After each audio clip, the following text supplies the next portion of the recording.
When a little boy asked the president, "What does God mean to you?" no one was ready for the answer that left the room in tears. The room was alive with a low murmur of voices as neighbors, families and curious minds filled the modest community center in Lexington, Kentucky. It wasn't a grand venue, just a multipurpose hall with plain white walls and a slightly faded wooden stage. The folding chairs were packed tight, each row filled with people eager to catch a glimpse of the man they had only seen on TV or heard about through the news. A few kids fidgeted in their seats and an elderly couple at the back whispered quietly, their hands intertwined. This wasn't the kind of event that drew cameras or journalists. It was a town hall, raw, personal, unfiltered, the kind where people came not for spectacle but for answers. The president, now retired, sat on the stage with a relaxed demeanor, dressed in a navy blazer and an open-collared shirt. The weight of his years in office seemed lighter now, but the lines around his eyes hinted at the stories he carried. The evening had been routine so far, almost predictable. Questions about local issues, national policies and the state of the economy had filled the first hour. His answers were thoughtful but careful, the kind of practiced responses that didn't stir much emotion. The audience clapped politely, but the energy in the room felt subdued, as if everyone were waiting for something more. Then it happened. From the middle of the crowd a small hand shot up. At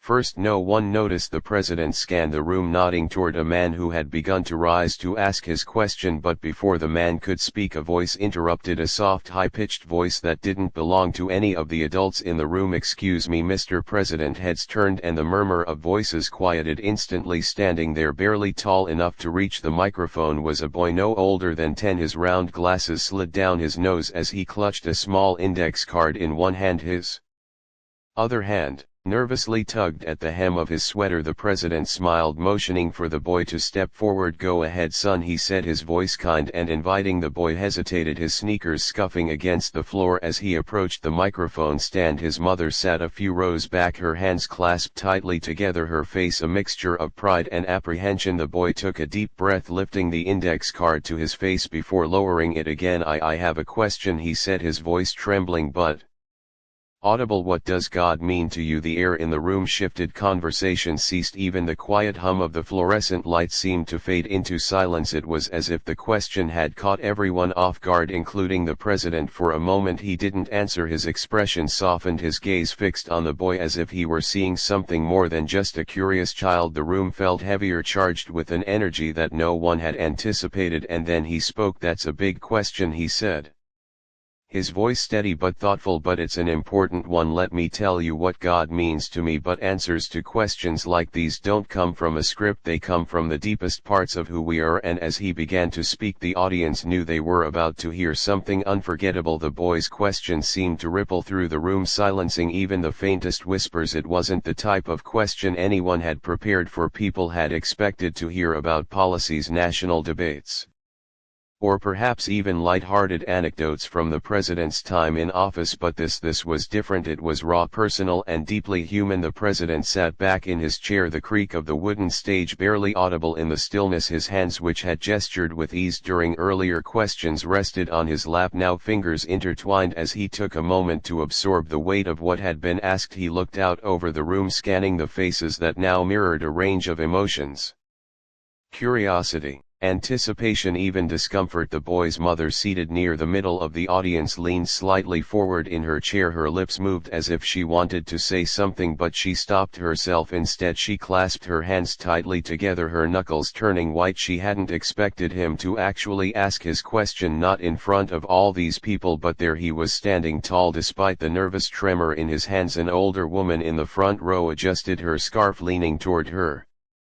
husband to whisper, "Did you hear that?" He nodded silently, his eyes fixed on the boy at the microphone. A teenage girl sitting near the back of the room pulled out her phone, not to scroll but to record. "This wasn't something you saw every day." The boy's small frame seemed even smaller under the bright fluorescent lights overhead. The microphone stand had been lowered hastily by one of the event volunteers, but it was still a little too high for him. He tilted his head up, his round glasses catching the glare of the lights and pushed them up his nose with a shaky finger. The president finally leaned forward, his elbows resting on his knees. He studied the boy for a moment, his expression soft but unreadable for a man who had faced world leaders, navigated international crises and weathered countless interviews. This moment seemed to carry a unique weight. "You asked what God means to me," he said, his voice calm but deliberate. "That's a big question, maybe the biggest one there is." He smiled faintly, though it wasn't the kind of polished smile people were used to seeing. This one was genuine, almost wistful. The boy didn't move, his small hands gripping the edges of the podium for support. He opened his mouth as if to respond, but no words came out. Instead he nodded slightly, his gaze fixed on the president as though trying to absorb every word. The silence in the room was palpable. It wasn't awkward or uncomfortable, it was expectant, like the quiet before the first note of a symphony. The audience leaned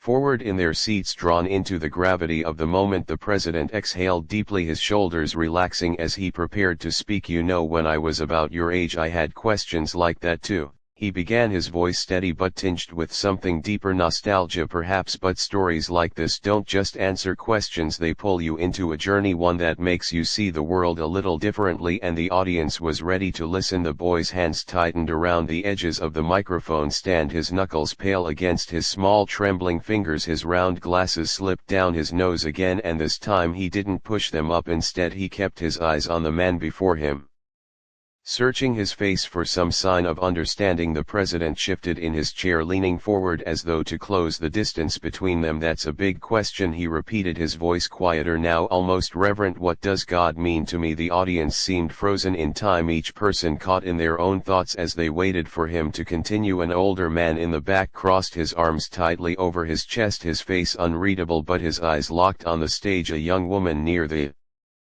front dabbed her eyes with a tissue as if the weight of the question alone had struck something deep within her. The president let the silence linger for a moment longer, as though gathering the strength to delve into a part of himself he didn't often share. Finally he spoke, his voice steady but tinged with emotion. "I think to answer that I need to tell you a story," he began, his gaze softening as it rested on the boy. "When I was your age I didn't think much about God. My family wasn't very religious. We'd go to church on Easter or Christmas, but it wasn't something we talked about at home. Faith was something I thought belonged to other people, not to me." The boy tilted his head slightly, his expression curious but hesitant, as if unsure what to make of the president's admission. "But then something happened that changed the way I saw the world," the president continued. "I was about 12 years old when I lost someone very important to me, my grandmother." His voice caught slightly on the last word and he paused to clear his throat. "She was the rock of our family," he said, his eyes briefly glancing toward the ceiling, as if searching for her presence. "She wasn't just my grandmother, she was my teacher, my guide, my safe place. When she passed it felt like the ground had been pulled out from under me. I didn't know what to believe in anymore. I didn't even know how to grieve." The boy's mother, seated a few rows back, inhaled sharply, her hands gripping the armrests of her chair. Her son had asked the question, but it was clear she was hearing something she too needed to hear. "I remember sitting in her house after the funeral," the president continued, his voice quieter now, as if he were reliving the memory. "I found her old Bible on the coffee table. It was worn, the pages yellowed from years of use. She had scribbled notes in the margins, thoughts, prayers, little reminders to herself. I didn't know why, but I started flipping through it looking for something. I didn't even know what I was looking for." He paused, letting the memory settle in the room. The boy didn't move, his eyes wide as he hung on every word. "And then I found it," the president said, his voice breaking slightly. "Next to a verse about faith she had written, 'God is love even when life isn't.'" A soft gasp escaped from someone in the audience. It wasn't just the words, it was the rawness of the moment that pierced through the stillness. "I didn't understand it at first," he admitted, his gaze now distant as though speaking to the memory itself. "How could love exist in a world where someone like her could be taken away? How could I believe in a God who let that happen? But over time I started to see what she meant. She wasn't saying life would always be fair or easy or even kind. She was saying that love is what holds us together when life falls apart." The boy blinked rapidly, his lips parting as if to speak, but no words came out. The audience was equally spellbound, their collective breath almost audible as they waited for what would come next. The president straightened slightly in his chair, his tone growing firmer. "From that moment on I stopped looking for God in the sky or in some perfect version of life. I started looking for God In the love people show each other, in the courage to keep going, in the kindness of strangers, in the little things we do for one another that remind us we're not alone. The boy's lips trembled and for a moment it looked as though he might cry, but he didn't. He simply nodded, the smallest of gestures, yet one that carried the weight of his understanding. The president smiled faintly, leaning forward again. Does that make sense to you? The boy hesitated before nodding again, this time more confidently. His hands relaxed their grip on the microphone stand, but questions like his don't just seek answers, they open doors to the parts of ourselves we often keep hidden, and in that room every person felt a piece of their own heart laid bare. The president's voice grew steadier as he continued, though his words carried the weight of someone revisiting deeply personal memories. The room seemed to lean in collectively, each person hanging on his every word. For a long time, he said, looking directly at the boy, I thought faith was about having all the answers. I thought people who believed in God somehow knew something the rest of us didn't, but I've come to realize that faith isn't about certainty, it's about trust, trusting in the love we give and receive even when life feels impossible. The boy tilted his head slightly, his brow furrowed in thought, and the president offered a gentle smile. Let me tell you another story, he said, glancing briefly at the audience before returning his gaze to the boy. A few years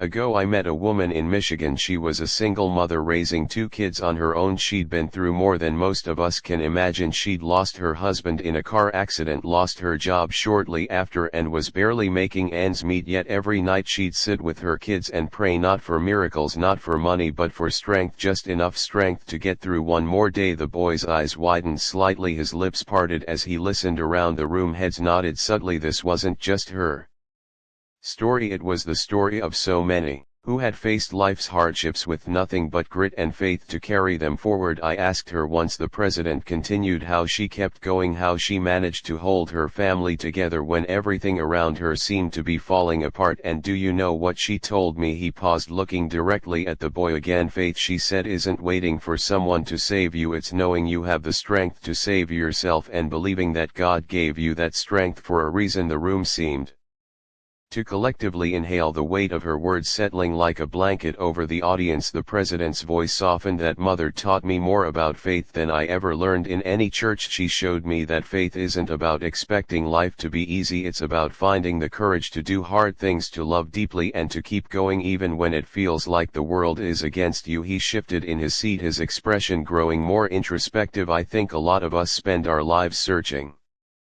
for something, some sign, some proof that God is real, but what I've learned is that God isn't something you find, God is something you feel. It's in the way we show kindness to a stranger, the way we forgive someone who hurt us, the way we stand by the people we love even when it's hard. That's where I see God in love in action, in the things we do every day that remind us we're not alone in this world. The boy's small hands gripped the edge of the podium again, but this time it wasn't out of fear. His eyes were fixed on the president, his expression a mix of wonder and understanding. I'll be honest with you, the president continued, his voice dropping slightly. There have been times in my life when I've doubted, when I've looked at the pain and suffering in the world and wondered if God was even there. But every time I felt that doubt, I've been reminded of the love people are capable of. Love isn't always big or flashy. Sometimes it's as small as a smile or a helping hand, but it's real, and for me, that's enough proof of God. The audience was silent save for the occasional sniffle or the rustling of someone shifting in their seat. Even those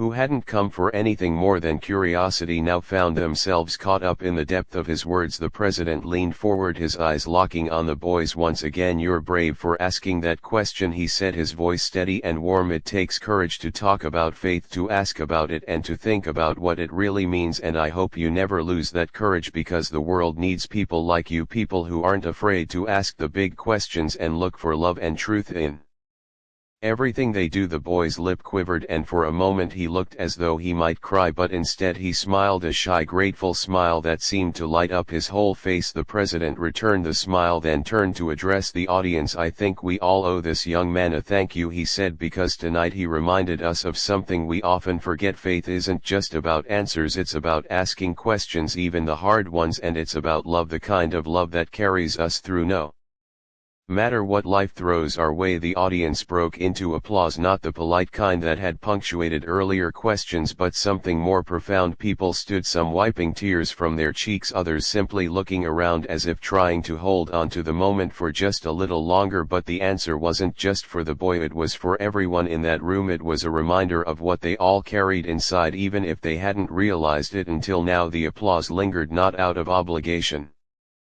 but because no one seemed ready to let go of the moment. It was as if the boy's question had cracked something open, not just for the president but for everyone in the room. When the clapping finally subsided, a man in his late 60s stood up. His voice carried the gravel of a life lived hard, but his words were steady. "Mr. President," he began, "I lost my son last year. He was only 34. Since then I've been so angry at God, at the world, at everyone. But hearing what you just said," he paused, swallowing hard as his voice cracked, "hearing what you said about love, about finding God and the strength to keep going, it's the first time I felt like maybe I can heal." The room grew impossibly quiet again, the weight of his pain shared by everyone listening. The president nodded, his expression one of deep empathy. "I am so sorry for your loss," he said softly. "It takes incredible courage to share something like that. Thank you for reminding us how powerful love can be, even in the face of loss." From across the room, a younger woman raised her hand, her face streaked with tears. She looked to be in her early 30s, clutching the hand of the man seated beside her. "I grew up in a really strict religious home," she said, her voice trembling. "We were told to fear God, to always do exactly as we were told or we'd be punished. I walked away from it all as soon as I could, but that left me feeling empty, like I didn't belong anywhere." She paused, looking down at her lap before continuing, "What you said about finding God in love, in the everyday moments, I've never thought about it that way. Maybe faith doesn't have to be about fear, maybe it can be about hope instead." The president offered her a gentle smile. "Faith can be many things," he said, "but at its best I believe it's about connection to ourselves, to each other, and to something bigger than all of us. And hope is what keeps us moving forward even when it feels like we're walking in the dark." Several people murmured in agreement. The room had transformed into something beyond a simple town hall meeting. It had become a shared experience, a moment of collective reflection that no one could have anticipated. The boy's mother finally spoke up from her seat, her voice steady despite the tears in her eyes. "I want to thank you for answering my son's question," she said, her words directed at the president but spoken loud enough for the whole room to hear. "He's been asking about God for months now, and I didn't know how to explain it to him. What you said tonight, I think it's exactly what he needed to hear." Her son looked up at her, his face softening at her words. He whispered something inaudible and she smiled, pulling him close for a moment before letting him return his attention to the stage. The president's gaze softened as he addressed her. "You've raised a remarkable young man," he said. "Questions like his don't come from nowhere, they come from a place of curiosity, courage, and love. That says a lot about you as a parent." The boy's small smile grew just a bit wider and the pride in his mother's face was unmistakable. Across the room, the ripple effect of the moment continued. Strangers began to exchange quiet words, sharing stories that might otherwise have remained unspoken. An elderly woman with a cane leaned over to the young couple beside her, recounting how her faith had carried her through the loss of her husband decades earlier. A man in his 40s, still wearing his work uniform, wiped at his face as he whispered something to the woman seated next to him, and in the center of it all the boy sat quietly, his small shoulders now relaxed as though a great weight had been lifted. The president stepped down from the stage, making his way through the crowd. He paused to shake hands, exchange a few words, and offer comforting smiles to those who stopped him. When he reached the boy, he crouched slightly to meet him at eye level. "You're going to do great things one day," he said, placing a hand on the boy's shoulder. "Keep asking those big questions, they're what make the world a better place." The boy's face lit up, his shy smile returning as he whispered a quiet thank you. "But moments like this don't just end, they echo in the hearts of everyone who witnesses them, reminding them of the questions they've asked and the answers they still seek." As the evening came to a close, the energy in the room felt different, lighter, warmer, yet somehow still electric. The conversations that had begun as whispers now filled the space with gentle hums of connection. People weren't just leaving, they were lingering, drawn together by the shared vulnerability of what they had just experienced. The president returned to the stage, his steps deliberate and measured. He surveyed the room with a look of quiet appreciation, as though he understood that this night had turned into something far beyond What anyone had expected. He adjusted the microphone, his voice steady but filled with a warmth that reached everyone. Before we wrap up tonight, I just want to say one more thing. He began. What happened here tonight wasn't about me, it wasn't about a title I used to hold or the questions I've answered before. It was about something much bigger. It was about connection, it was about love, and it was about the courage to ask the kinds of questions that don't always have easy answers. The audience listened intently, many still visibly emotional. A few held hands with loved ones while others wiped their eyes discreetly. In a world that feels so divided, he continued, it's moments like these that remind us of what truly matters, not what separates us but what brings us together, and that's love, the love we show in small quiet ways every day. That's what God means to me, and I hope in some way tonight helped you see what it might mean to you. The applause came slowly at first, as though the audience was still processing the gravity of his words, then it grew, filling the room with a thunderous wave of appreciation. People stood clapping, not just for him but for the night itself, for the boy who had asked the question, for the stories that had been shared, and for the sense of unity that had enveloped them all. The boy and his mother began to make their way toward the exit, but they didn't go unnoticed. The president stepped down from the stage and walked toward them, weaving through the crowd with quiet determination. When he reached them, he crouched once again to meet the boy's gaze. You have a gift, he said gently, resting a hand on the boy's shoulder. Not everyone has the courage to ask the big questions. Don't ever lose that, okay? The boy looked at him with wide eyes, his small face glowing with a mix of pride and gratitude. I won't, he said softly. The president smiled, then turned to the boy's mother. You're raising a remarkable young man, he said. Thank you for sharing him with us tonight. The mother's voice cracked as she replied, thank you for giving him an answer he'll never forget. As the boy and his mother exited the hall, they weren't the only ones changed. The audience remained, many still deep in conversation. Strangers who had walked in with little more than polite nods were now exchanging stories, handshakes, even hugs. One man approached the stage after most of the crowd had dispersed. He was in his late 50s, his eyes red-rimmed but steady. Mr. President, he said, I didn't believe in much when I walked in here tonight, but after hearing what you said, maybe it's time I start looking for God, not in the way I thought I should, but in the love I've been lucky enough to have in my life. Thank you for that. The president shook his hand firmly, his voice low but sincere. Thank you for being here tonight. It takes strength to reflect like that. The man nodded, his lips pressing into a thin smile before he walked out into the cool evening air, visibly lighter than when he'd entered. The president stood on the now empty stage for a moment longer, taking it all in. The room, once filled with chatter and anticipation, was now quiet, a peaceful kind of quiet where the echoes of the night's emotions still lingered. As he gathered his notes and stepped off the stage for the last time that evening, he glanced back at the room, his expression contemplative. He knew that the boy's question hadn't just left an impact on the audience, it had left an impact on him. Moments like this remind us that life isn't about the answers we already have, but about the questions we're brave enough to ask. They remind us that faith, love, and connection aren't just lofty ideals, they're the threads that bind us together in our shared humanity, and it's up to us to keep asking, to keep loving, and to keep showing up for one another. If this story touched you, don't forget to subscribe for more heartfelt moments like these. Share this video with someone who could use a reminder of the power of love and connection. Let's keep these conversations alive.